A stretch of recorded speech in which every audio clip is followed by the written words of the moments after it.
The midday sun burned bright over the dusty town, casting long shadows across the weathered wooden porches and adobe walls. The streets lay quiet, the kind of quiet that makes every creak of a shutter and every whisper of the wind feel louder than it should. Folks of the old American frontier knew well how silence could carry a warning. And on that day, the silence carried something heavier than most could bear.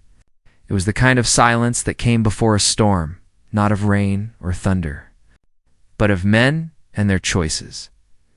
Down the narrow road, an elderly woman stumbled out of her doorway, her gray shawl slipping from her thin shoulders.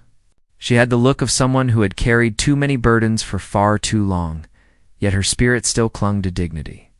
Her steps were unsteady, her eyes pleading for mercy, though no words yet left her lips. A man followed behind her, his face twisted in anger, his voice harsh enough to slice through the dry air. He was her own blood, her son, yet his rage had made him a stranger even to her. His rough hands pushed, and his shouts echoed. Filling the stillness with cruelty, the townsfolk peered from behind their doors, too fearful to step forward, too hesitant to intervene. They had seen trouble before. They had learned that the frontier tested everyone, not only with hunger and hard work, but with tempers, pride, and survival. To interfere was to risk one's own standing, perhaps even one's life. And so, shutters closed tighter, whispers grew softer, and the old woman's cries were left to hang in the open air unanswered. But not everyone believed silence was the answer. From the far edge of the street came the sound of firm footsteps, slow yet steady. He was a stranger to most who lived there, though his presence was already known. He carried the bearing of someone whose life had been carved by both hardship and resilience. His skin bore the sun, his long dark hair tied back with a strip of cloth, his chest bare against the heat of the desert. He was Apache, a man of the land long before towns like these were raised from the dust. Some feared him simply for what he was, while others carried respect, knowing that his people had walked these grounds for centuries. His eyes did not look away when others turned.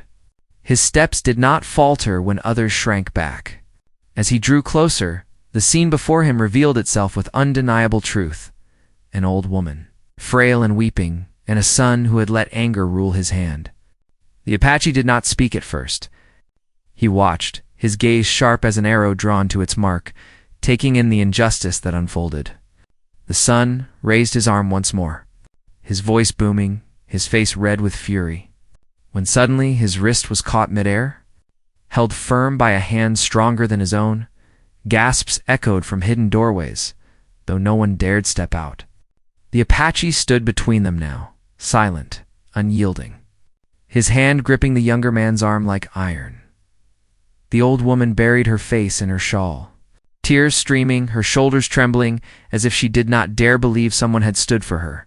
The son struggled, growling curses, trying to yank his arm free, but he could not. His strength was nothing compared to the calm power that held him. For a moment, time itself seemed to pause. The desert wind quieted.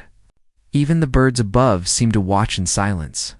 The Apache's gaze bore into the man's eyes, not with rage, but with a depth that carried generations of endurance, loss, and honor. It was the kind of look that made a man question not only his actions, but the very heart that had driven him to them. The son's words faltered, his face paling, though pride still kept him from bowing his head. The old woman reached out a trembling hand, clutching the Apache's arm as if he were her last tether to hope. Her lips quivered, no words forming, yet the gratitude in her touch spoke louder than any plea could. The Apache did not move his hand from the son's wrist, yet his other hand gently steadied the woman, keeping her from collapsing to the ground. He stood as both shield and judge, his presence demanding an answer not only from the man whose violence had been stopped, but from the silent town itself. Behind closed doors, hearts pounded. Some felt shamed for not stepping in. Others felt relief that someone else had. A few muttered fears, wondering what this would mean for them, should anger flare into something greater. But all knew one thing: what had just happened could not be ignored. The sight of the Apache standing firm against cruelty was etched in their minds. A moment that would be spoken of in hushed tones long after the dust of that day had settled, yet the story was far from over. The son's pride burned hotter than his shame, and though his arm was trapped, his words grew sharper, laced with venom against the one who dared stop him. The Apache listened without speaking, his face unreadable, his grip unrelenting. But somewhere deep inside, a choice was forming. The air seemed to grow heavier as everyone waited, though no one could predict what would happen next. Would he let the man go, leaving judgment to others? Or would he deliver his own in the way of his people? The old woman clung tighter, her tears wetting his skin. Her son's eyes flared with anger and fear. And the townsfolk, hidden in the shadows, leaned closer, straining to see, to know, to witness what justice would mean in that moment. The Apache's silence became louder than any shout, his presence greater than any weapon. And as the desert sun burned high above, the question lingered in every heart. What would he do next? The answer, whatever it would be, was about to change more than just one family. It was about to move an entire town. The desert heat pressed down like a heavy hand. The kind of heat that made the horizon shimmer and the ground crack beneath tired boots. Yet all eyes were fixed on the scene unfolding in the middle of town. The Apache held the man's wrist steady, his grip unshaken, his silence louder than any threat. The son spat curses, his voice rising, but every word only revealed more of the hollowness inside him. The mother, hunched and trembling, clung desperately to the Apache's arm. As though that one act of protection had pulled her from the edge of despair, it was not just a moment of anger halted. It was something more. The air itself felt charged, like a storm brewing beyond the mountains. The people hiding behind cracked doors and shuttered windows sensed it. They had seen plenty of fights, but never one like this. This was not a brawl over money or pride. It was a clash between cruelty and something older. Something rooted in honor. The Apache's eyes stayed fixed on the man before him. His chest rose and fell in slow, steady breaths. The kind of calm that unsettled those who thought strength came only from shouting. The son tried to pull away, his face twisting with both rage and fear, but he could not break free. The silence stretched long, and in that silence, the weight of the past seemed to press in. The old woman's tears ran down her lined cheeks, though her eyes now carried something beyond sorrow. She had lived through too much to be surprised by her son's temper, but she had not expected anyone to stand in its way. And to see it done by a man who owed her nothing, a stranger who bore the look of someone her neighbors often distrusted, moved her in a way words could not capture. The Apache had seen men like this son before. He had watched how weakness often wore the mask of anger, how cruelty grew in those who sought power over the defenseless. Long before he ever walked into this town, he had known the sting of injustice and the weight of silence. His people had endured years of it, their voices drowned beneath the spread of settlements, their lands taken one piece at a time. He understood what it meant to carry suffering with no one to stand for you. Perhaps that was why his hand did not loosen, why his presence did not waver. The townsfolk whispered in their homes. Some muttered that the Apache had no business interfering. Others felt shame prick at their hearts, knowing they had stood by while an old woman cried for help. A few felt a flicker of hope, the kind that came when someone reminded them that justice was not only a word but a choice. And so the town held its breath, watching, waiting, wondering how far this moment would go. The son, his pride wounded, sneered through clenched teeth. "This is none of your affair," he hissed, his words sharp as broken glass. "She is mine to deal with." His eyes darted toward the empty street, searching for support that never came. The silence from the townsfolk felt like betrayal to him, yet he was blind to the reason why. The Apache did not answer right away. His grip remained firm, his gaze unblinking. At last he spoke, his voice low, but carrying with it the kind of authority that made every ear strain to hear. "A mother is not a burden to be struck. She is the one who carried you, the one who gave you life. To raise your hand against her is to raise your hand against yourself." The words cut deeper than the man expected, though his pride forced him to laugh bitterly. "What do you know of me? Of this town? You think you can walk in here and teach us how to live?" His voice wavered, betraying the fear beneath his defiance. The Apache did not reply. Instead, he released the man's wrist with sudden swiftness, leaving him stumbling backward, clutching at the air for balance. But the silence that followed was not freedom. It was heavier than chains. The eyes of the Apache stayed locked on him, a silent judgment that felt harder to endure than the grip had been. The old woman reached out weakly, as though afraid her son might lash out again. But the Apache's presence stood like a wall between them. The son straightened his back, forcing a smirk onto his lips, but his eyes betrayed unease. He turned to see if anyone would support him, but the townsfolk stayed hidden. Doors did not open. Voices did not rise to his defense. It was as if the whole town had chosen in that moment to remain on the side of silence, not for him, but against him. His own mother's trembling form pressed against the Apache's arm was more damning than any word could have been. And yet, the story did not end there. Far from it. For the Apache knew that what had just happened was only the surface of something deeper. This was not only about one man's cruelty or one woman's suffering. It was about a town that had forgotten how to stand for what was right. It was about a people who had learned to look away when faced with injustice, afraid of the cost of doing otherwise. The Apache did not walk away. He remained there, unmoving, as though rooted to the earth itself. His presence challenged the silence of the street, his stillness daring others to emerge, to face what they had avoided. And slowly, one by one, faces began to appear. A curtain lifted. A door creaked open. Eyes peeked from the shadows. The town was watching now, not from behind safety, but with the weight of being seen themselves. The old woman's sobs quieted, though her tears still fell. She looked up at the Apache, her lips parting as if to speak, but no words came. He gave a small nod, his expression unchanged. Yet in his eyes, there was a glimmer of understanding, a silent promise that she was not alone anymore. The son's jaw tightened, his fists clenching at his sides. His pride would not let him bow, not before his mother, not before the stranger, not before the town. But his eyes flickered with doubt, and doubt was the beginning of change, whether he wanted it or not. Still, he spat at the ground and turned sharply, his boots striking the dirt with heavy steps. His words trailed behind him, bitter and broken, but his retreat was clear. For now, he had been stopped. Yet the town knew, and the Apache knew, that this was not the end of it. Men like him did not simply disappear into silence. Pride, once wounded, often returned with sharper edges. And the town, though stirred by what it had seen, still wrestled with its own fear. To stand with the Apache would mean standing against the comfort of turning away. The sun dipped lower, casting long shadows across the street. The Apache helped the old woman to her feet, steadying her with a gentleness that contrasted the strength he had shown only moments before.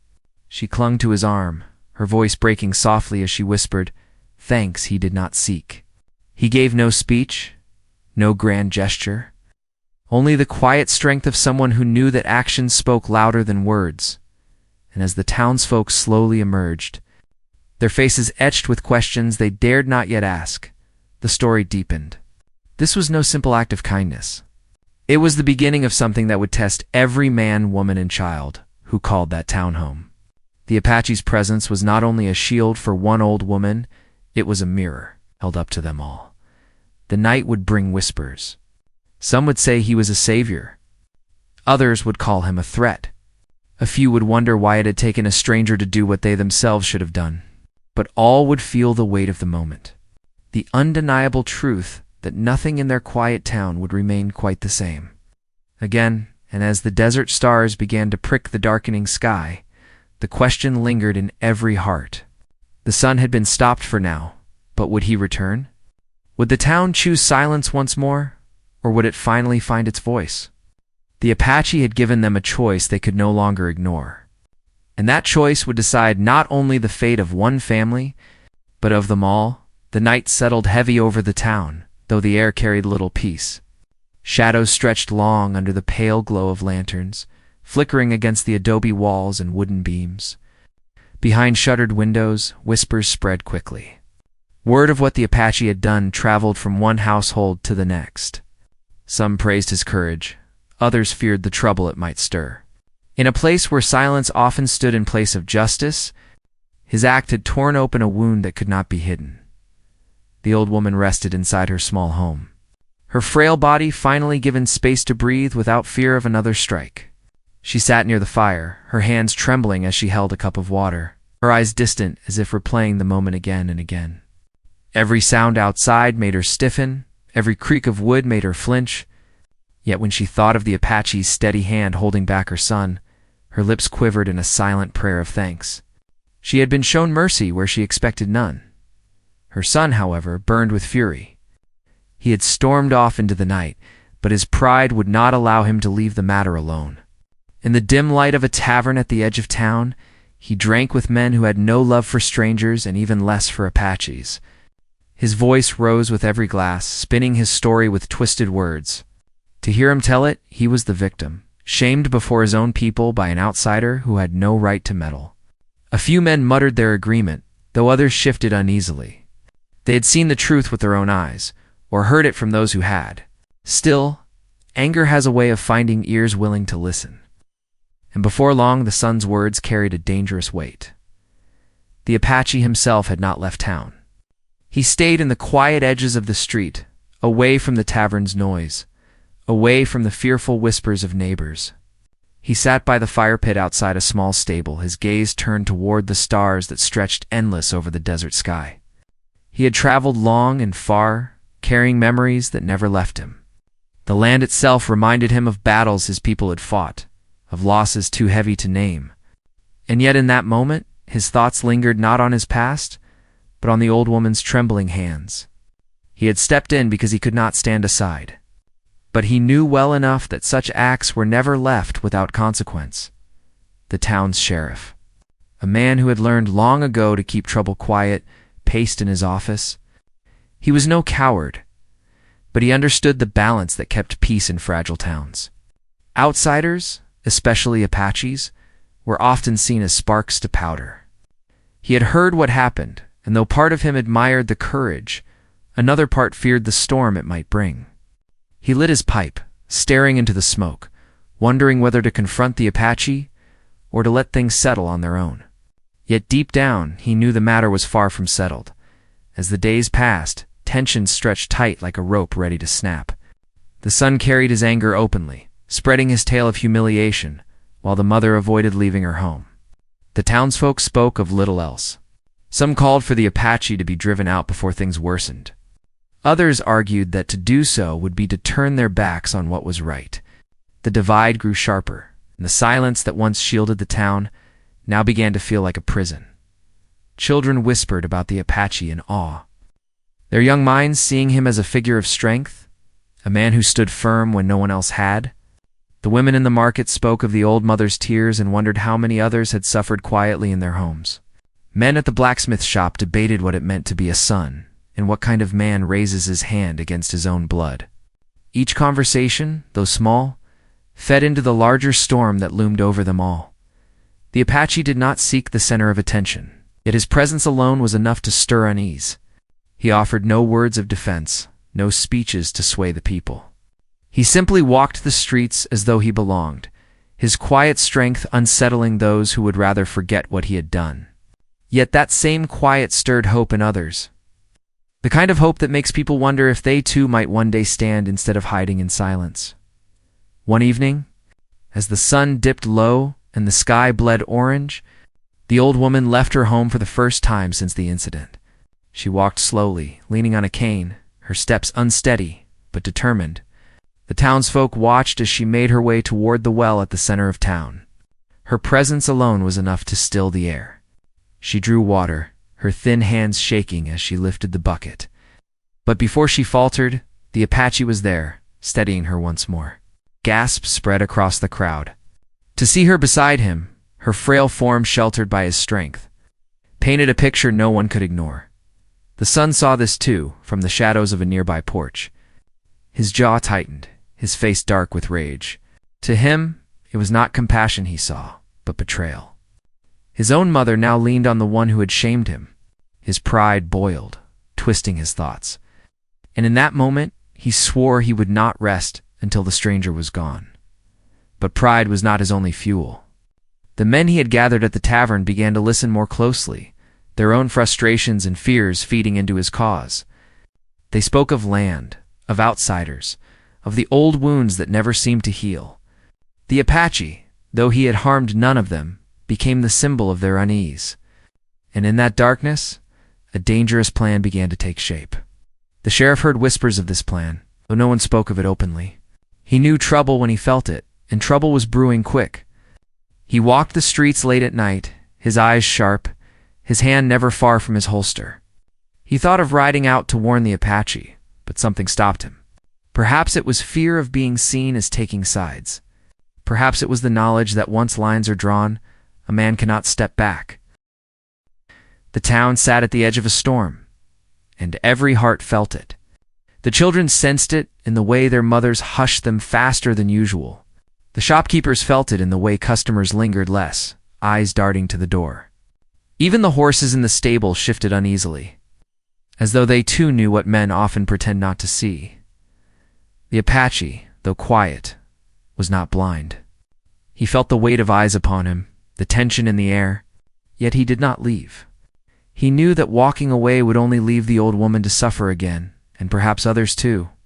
He had chosen his path the moment he caught that raised hand in the street, and he would not turn from it now. His silence was not retreat, but resolve. And so the days stretched on, the conflict deepening with every whisper, every glare, every quiet act of defiance. The old woman found herself both comforted and afraid. Comforted by the presence of the Apache, who offered her protection without asking anything in return. Afraid of what her son's anger might unleash. She lay awake at night, listening to the wind rattle her shutters. Knowing that storms do not stay on the horizon forever, the townsfolk carried their own fears. Some wanted to stand with the Apache, to say aloud what they had long buried in silence. Others wanted him gone, not for hatred of him, but for fear of the trouble his courage might bring. Each household weighed its choice. And in that weighing, the town itself was split in two. The son grew bolder, his words sharper, his gatherings louder. He spoke of reclaiming respect, of restoring what he claimed was taken from him. The men who listened nodded, their anger stoked by drink and pride, their hearts blinded by fear. What began as whispers now edged closer to action. And the town, though still outwardly quiet, carried the unmistakable tremor of something about to break. The Apache stood firm. The old woman leaned on him, and the sun gathered his storm. And though no one yet knew when or how the clash would come, all could feel it pressing closer. Heavy as the desert heat before lightning splits the sky, the desert seemed to hold its breath as days passed, each one heavier than the last. The townsfolk carried on with their work, but their movements lacked ease. As though every step and every word was weighed down by the tension they could no longer escape. The market bustled, the smith's hammer rang, and wagons rolled across the dirt streets, yet under it all there was a nervous hush. The kind that told everyone they were waiting for something. No one dared say it aloud, but they all knew. A storm was closing in, not of weather, but of men, pride, and choices. The Apache walked the streets with quiet certainty, his presence never loud, yet impossible to ignore. His long hair caught the sun, his shoulders square, his steps steady. He did not flaunt his strength, but people felt it in the way he carried himself. Mothers whispered to their children to stay close, though their eyes lingered on him with a mix of gratitude and fear. Some men tipped their hats, cautious but respectful, while others glared from behind corners, muttering under their breath. Wherever he went, silence followed like a shadow. The old woman stayed mostly within her small home, her body too fragile for the weight of what swirled around her. Yet she found courage she did not know she still had. Each evening, she lit a lantern by her window, its soft glow spilling onto the street. It was a quiet signal, a message that she was still standing, that kindness had not abandoned her. The Apache often paused at that lantern, watching the flame flicker against the night. And in that silent ritual a bond grew between them, one of unspoken trust. But beyond the edges of town, another fire was being stoked. Her son had not forgotten the sting of humiliation. Pride twisted inside him like a thorn too deep to pull out. He gathered men in the tavern and in barns, feeding their ears with bitter words. He spoke of honor, of being shamed before their own people, of letting an outsider walk unchallenged in their town. Each retelling of the story grew sharper, the details bent to suit his anger. And with each telling, more men listened. Not all believed his cause was just, but enough shared his resentment. Enough felt the same gnawing fear of change. Together, they became something darker than simple discontent. The sheriff watched this unfold from the edges. His sharp eyes caught the whispers. His ears caught the gatherings that stretched late into the night. He told himself he was keeping the peace, but deep down he knew he was only delaying the inevitable. Trouble had taken root, and roots always grow. He smoked his pipe longer than usual these nights, staring at the thin curl of smoke and wondering whether he should act before the spark became flame. But acting meant choosing a side, and choosing a side meant losing half the town. His silence was its own kind of burden. One night, the tension finally broke through the quiet. A cry rang out near the well, sharp enough to cut the still air. Townsfolk rushed to windows, their hearts pounding. There, under the weak light of the moon, a group of men stood circling a young boy. His knees scraped, his eyes wide with fear. They shoved him between them, laughing cruelly, their voices slurred with drink. He had spoken kindly of the Apache earlier that day, and now his words had turned into his punishment. Before anyone could step forward, the Apache appeared, his shadow stretching long in the moonlight. The laughter faltered. The boy scrambled to his feet and darted behind him, clutching his leg like a shield. The Apache's gaze swept across the men, steady and unyielding. He did not raise his hand, did not draw a weapon. He simply stood, his presence enough to scatter most of them into the night. But not all fled. A few lingered, their pride unwilling to bow, their eyes full of the same rage carried by the sun. They spat at the dirt, muttered curses, and disappeared into the shadows. The message was clear. They would not stop.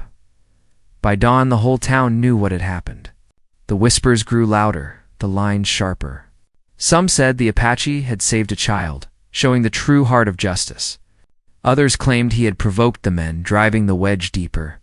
The son's anger now burned like wildfire, fanned by the story of his men being shamed before the town. He slammed his fist against tables, his voice booming in the tavern as he called for action. No more talk, no more waiting. It was time, he declared, to take back what was theirs. The old woman heard these whispers too, and they tore at her heart. She knew her son's anger well, knew how it could blind him. She feared not only for herself, but for the town. For the strangers who had stood silent, for the Apache who had carried her when she could not carry herself, she prayed that something would change his heart. But she knew prayers alone could not stop the march of pride. As days passed, the town changed. The marketplace grew quieter. Laughter vanished from the streets. People looked over their shoulders, waiting for something unseen. Even the wind carried an edge, whistling through the narrow alleys like a warning. The Apache kept to his calm watch, but in his silence he prepared. He sharpened his knife, not with eagerness, but with the weight of knowing. His eyes scanned the horizon, as though reading the desert itself for signs of what was coming. The sheriff finally sought him out. Meeting him in the quiet of the stable yard, he spoke plain, his voice heavy. "You've stirred this town more than you know. These men won't let it lie. They'll come, and when they do, I can't say where the town will stand." The Apache listened, his face calm, his words few. "Then let them choose," he said simply, and turned back to his work. The sheriff walked away with a knot in his chest. He had wanted the Apache to leave, to spare them all, but now he understood. Some fights are not chosen, they are given, and walking away would not end them. Still, the sheriff knew the cost would be high. The son's plan began to take shape in the shadows. He and his men gathered weapons, their voices hushed, but their intent clear. They would confront the Apache openly, under the cover of night, when the town could not hide behind silence. They spoke of teaching him a lesson, of showing the people that no stranger could walk among them unchallenged. Their words dripped with anger. But beneath it lay fear, the fear of a man whose strength came not from numbers or noise, but from an unshakable spirit. The old woman sensed it too. Each night, she sat by her lantern, watching its flame dance against the darkness. She knew the storm her son carried would soon break. She thought of the day he was born, how she had held him with trembling hands, whispering promises of love. And now, she wondered how he had become a man willing to strike her, willing to strike at the very heart of justice. She wept quietly, her tears falling into the folds of her shawl. While the town around her braced itself for what was to come, the children whispered about the Apache with wide eyes, their voices full of awe and fear. The women gathered in kitchens, speaking in low tones of what might happen if blood were spilled. The men sharpened tools and polished rifles, each deciding in silence whether they would stand aside or step into the fire when it came. The desert itself seemed to know. The air grew dry, the nights colder, the wind sharper. Coyotes howled in the distance, their cries carrying across the barren land like omens. Horses shifted restlessly in their stalls, their ears pricked to sounds unseen. Even the earth felt uneasy, as though waiting for the first crack of thunder. And then came the night when the sun and his men set their plan into motion. Torches lit the darkness, their flames flickering against the adobe walls as boots pounded against the dirt. The sound echoed through the streets, louder than any silence had ever been. Doors shut tight, curtains drawn, but eyes peered out from the shadows. The people knew. The storm had arrived at the center of town, near the well where the first cries had once echoed. The Apache stood waiting. His figure was a dark silhouette against the torchlight, tall and unyielding. He did not run. He did not hide. His stillness was louder than the shouts of the men who approached, their faces twisted with anger, their weapons glinting in the fire. The old woman's lantern burned bright in her window, small flames standing against the night. The men closed in, their voices rising, the son's face at the front, his eyes wild with fury. The townsfolk held their breath, their hearts pounding, their hands trembling at the shutters. The sheriff stood at the edge of the square, his hand resting on his holster, his eyes fixed on the moment that would decide the fate of them all. The Apache did not move, but the air around him seemed to tighten, heavy with the weight of everything unsaid, everything about to happen. The son raised his hand, his voice echoing through the night, and in that instant the world seemed to freeze. The storm had broken, but its fury had not yet been unleashed. The town stood on the edge, the climax of their silence about to erupt into something none of them could escape. The torches threw wild shadows across the adobe walls, and the whole town seemed to hold its breath. The son stood at the front of the mob, his hand raised high as if to strike not only at the Apache, but at the silence that had haunted him since that day in the street. His voice rang out, trembling with fury, and behind him the men shifted with restless energy, waiting for the first blow to fall. Yet in that moment, the Apache did not move. His chest rose in steady rhythm, his eyes fixed not on the torches or the weapons, but on the man who had once been a son to a trembling old woman. The silence stretched long. The crowd expected violence, yet none came. Instead, the Apache's voice broke through the night, low but powerful, each word carrying farther than the angry shouts that had filled the air. "You stand with fire in your hands," he said, his eyes locked on the son. "But what burns brightest in you is not courage, it is fear. Fear of being less than what you should be. Fear of being seen for what you are." His words were not shouted, but they struck sharper than any blade. The son's face twisted. He took a step forward, gripping the handle of his weapon, but the Apache did not flinch. He stood like stone, unmoved by the rage before him. Behind the son, some of the men shifted uneasily, their anger faltering under the weight of the Apache's calm. Torches wavered as hands trembled, fire sputtering in the wind. The sheriff stepped forward then, his voice steady, though his eyes carried the strain of the choice he had avoided for too long. "Enough," he said. "This town has lived too long hiding behind silence. Tonight it ends. You," he pointed to the sun, "brought this storm upon us, but you will not drag us all into your pride." His words hung in the air, bold and final. The sun snarled, his pride fighting against the weight of both the Apache's gaze and the sheriff's authority. He raised his weapon, but before he could strike, a cry cut through the night. The old woman stood in her doorway, her lantern glowing beside her. Her frail body trembled, yet her voice carried with more strength than any had heard before. "No more," she cried. "No more shame. No more silence. This ends with me."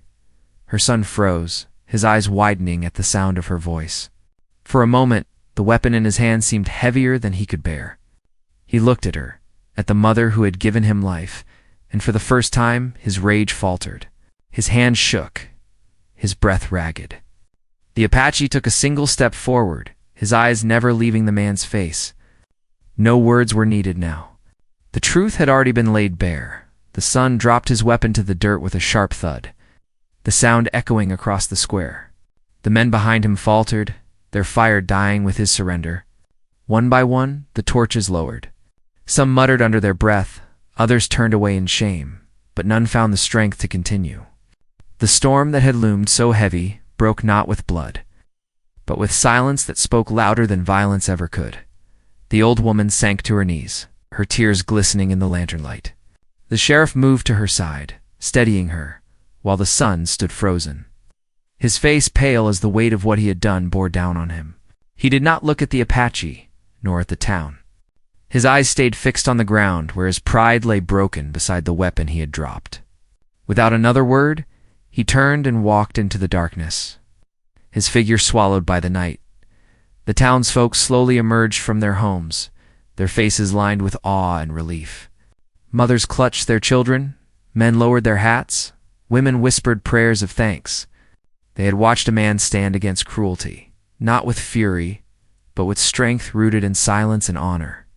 The Apache stood still at the center of it all, his calm, unshaken, his presence carrying the weight of everything that had just passed. The sheriff addressed the crowd, his voice firm. "We've been a town of silence for too long. Tonight we saw what silence costs.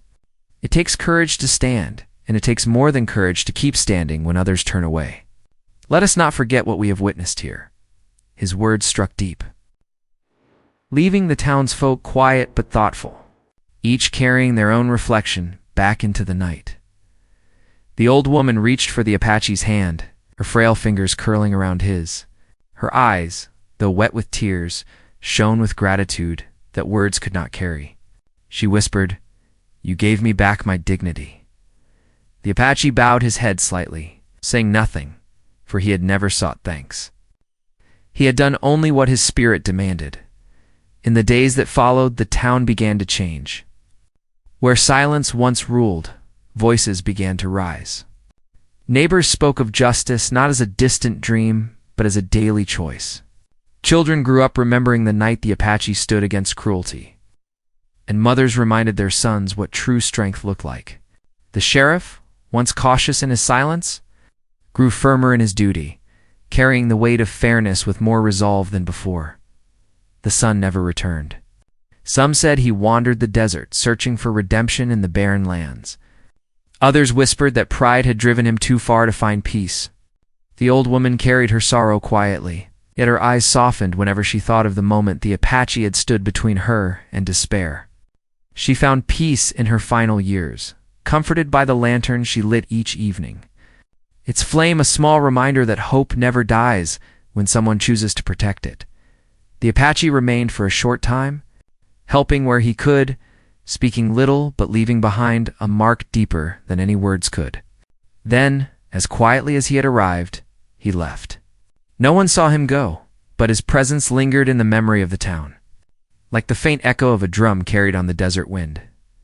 Years later, when the children had grown and the old adobe walls had weathered even more under sun and storm, the story was still told. Around campfires, in kitchens, and in the whispers of bedtime tales. The townsfolk spoke of the night an Apache had stood against cruelty and moved an entire town to face its own silence. They spoke not of violence or vengeance, but of honor, courage, and the power of standing firm when no one else will. The story became more than just a memory. It became a lesson, a reminder that strength is not in the fist, but in the heart that chooses to protect. That silence in the face of wrong is itself a choice, and that one person's act of courage can awaken many more. The lantern of the old woman became a symbol to the town. Its flame carried in the hearts of those who chose to live differently after that night. And so the town endured. It was no longer the same place of shadows and whispered fears. It had been changed by a single act, by a man who asked for nothing yet gave everything. The Apache's name was never spoken, for he had not come seeking glory.